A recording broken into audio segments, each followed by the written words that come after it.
Yo, yo, yo, wasak mga idol. Panibagong araw, panibagong gala, panibagong trap na naman to mga idol. Ngayon guys, nandito na naman ako sa bundok mga idol. At pagpapatuloy natin guys yung part 2. Part 2 ng ating ground trap guys dito sa Pilipinas. Yun mga idol. Marami na akong nakita guys na ibon.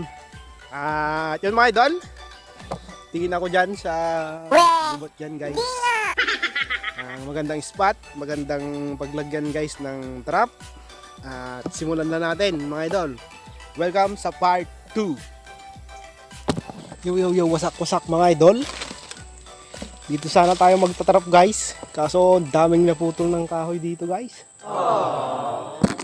Yung part 1 natin mga idol ay dun sa kabilang part ng gubat guys. Pero ngayon naman sana guys is dito naman tayo sa banda rito guys. Kaso kita ko guys is wala na talaga kalbo na guys. Kalbo na tong gubat dito mga idol. Maganda sana dito guys is marami pang punong kahoy sana. Kaso wala na mga idol. Kaya pala wala na rin yung mga pugo dito mga idol. Maglalagay ako guys ng trap ng abuyo or pugo dito guys. Paniguradong walang mahuhuli guys kasi wala na sila. Ang tahimik kong pumunta dito guys pero may isa guys wala akong nakita. Talagang ganun guys. Ito guys, mga nagputulan ng kahoy nila. Kukuha na ako ng mga gagamitin natin sa trap natin mga idol at simulan na natin. Let's go. Yo yo yo, wasak mga idol. Yan, nakaset na ako guys.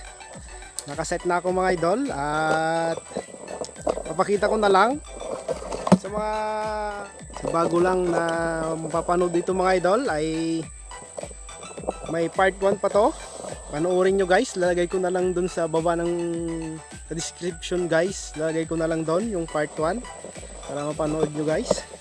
At ito na yung pang part level guys na trap na to mga idol. Yung trap natin sa part 1. Ito na mga idol, pakita na natin. Yung mga idol, sana makita nyo. Hindi ata kita. Yan, mapakita natin ng close up para makita nyo guys. Kasi walang magandang spot dito guys. Kasi alam nyo na, yung mga puno kahoy dito is hindi maganda guys yung kanya. Ito guys yung tali. Yan. Naging ganito na siya guys. Naging isa na lang siya. O, yan mga idol. Yung trigger nandun. And ito yung pinaka kanya, yung bababa guys. Ito. At kapag natapakan to ng abuyo guys, ganun pa rin yung dati guys. Ito pa rin yung spring nya. Yan, mas mababa ng konti kaysa yung past video natin. Pag matatapakan to guys ng abuyo or kahit bayawak guys, is mahuhuli guys yung paa nya. Kasi natesting ko na tong trap na to guys, na nakahuli ako ng bayawak guys. Pero hindi ako yung nanguha guys sa bayawak kasi yung tito ko guys yung nakahuli. Ay nakakita guys at sinabi niya lang sa akin naluto na guys. Ay yung nakita ko guys. Ito guys, sample natin. Tatapakan pa rin to ng abuyo guys or pugo guys. Yun o. Huli pa rin siya mga idol. Naging tatlo na lang sila guys. O. Isa to mga idol. Isa. Dalawa. Tapos ito guys. O. Naging tatlo na lang sila mga idol. Naging tatlo na lang sila. Yan, set up natin para makita nyo. Pero kapag napanood nyo guys yung first trap natin, yung part 1 natin guys, is alam nyo nang set up to mga idol. Sigurado ako doon. Marunong na kayo guys.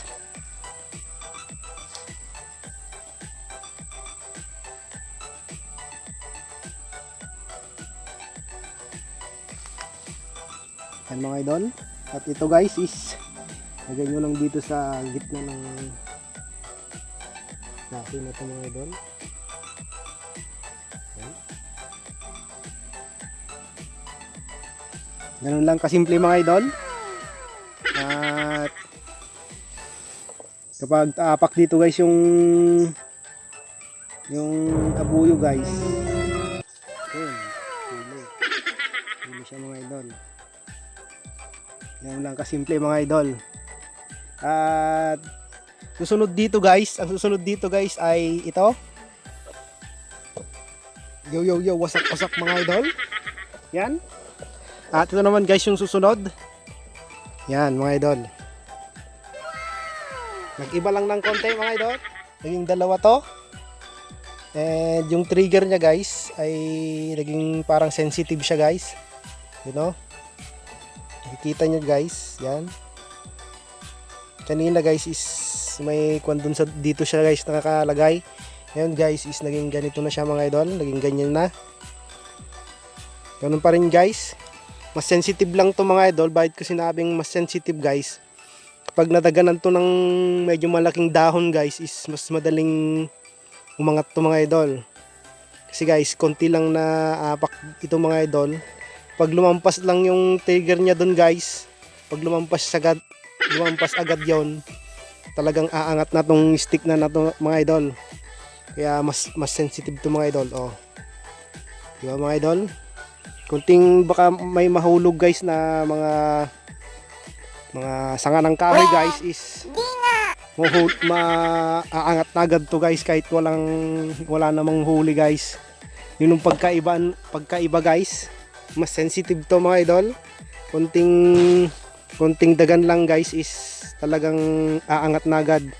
Maalis na agad yung trigger niya mga idol. Yun mga idol. At yun mga idol, ang susunod naman dito mga idol ay gagawin ko na mga idol. Let's go. Yo yo yo, wasak wasak mga idol. At ito yung guys yung susunod. Ito mga idol. Mas sensitive sa mga sensitive to mga idol. Kasi konting galaw lang to guys. Konting galaw lang ng kahoy na to. Aangat na agad yung trigger natin mga idol. Kahit daganan mo lang ng 5 piso to mga idol. Siguradong aangat na agad to mga idol. Sobrang sensitive to mga idol. Pag matatapakan pa rin to ng abuyo guys. Or pugo. Kahit yung mas malit na kahoy yung ilagay nyo guys, is okay pa rin yun mga idol. At ganun pa rin guys, talagang mahuli pa rin to kapag natapakan to guys. Ayun mga idol, talagang huli pa rin siya. Walang pinagkaiba mga idol. Para sa akin guys is pare-parehas silang lahat. At nang simula nung una guys hanggang sa ito na yung last mga idol. Yun yung pinaka-last na trap mga idol. At yun mga idol, dito na naman tayo nagtatapos. Yun na yung pinaka-last guys na trap na parang pagkasunod-sunod nila mga idol at mga ginagamit dito sa Pilipinas. And mag-request din kayo mga idol kung gusto nyong pali-egg mga idol, pero hindi ako gumagamit ng pali-egg mga idol. Sa bayawak pwede mga idol, pero sa ibon guys, kapag leeg yung sinabi nilang magawa sila ng trap ng pangleeg ng ibon mga idol, pugo man yan or wild duck mga idol, ay parang hindi ako satisfied mga idol. At pwede pa siguro sa akin guys is pang paa talaga mga idol, kasi mas madali ay mas huli ka talaga sa aking experience mga idol. At yun mga idol, at abangan nyo din mga idol yung kung paano ko gagawin guys yung ground trap papunta dun sa parang taay mga idol.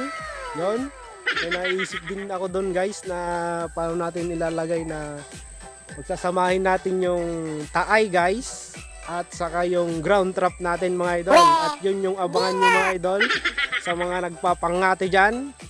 Yun mga idol, at dito na tayo nagtatapos. Sana may natutunan na naman kayo na video, kahit konti lang mga idol.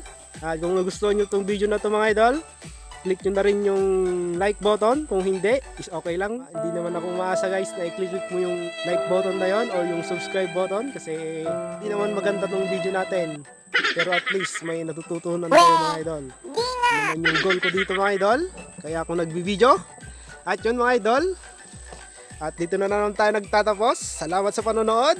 At hanggang sa muli, ingat kayo palagi. God bless. Peace out.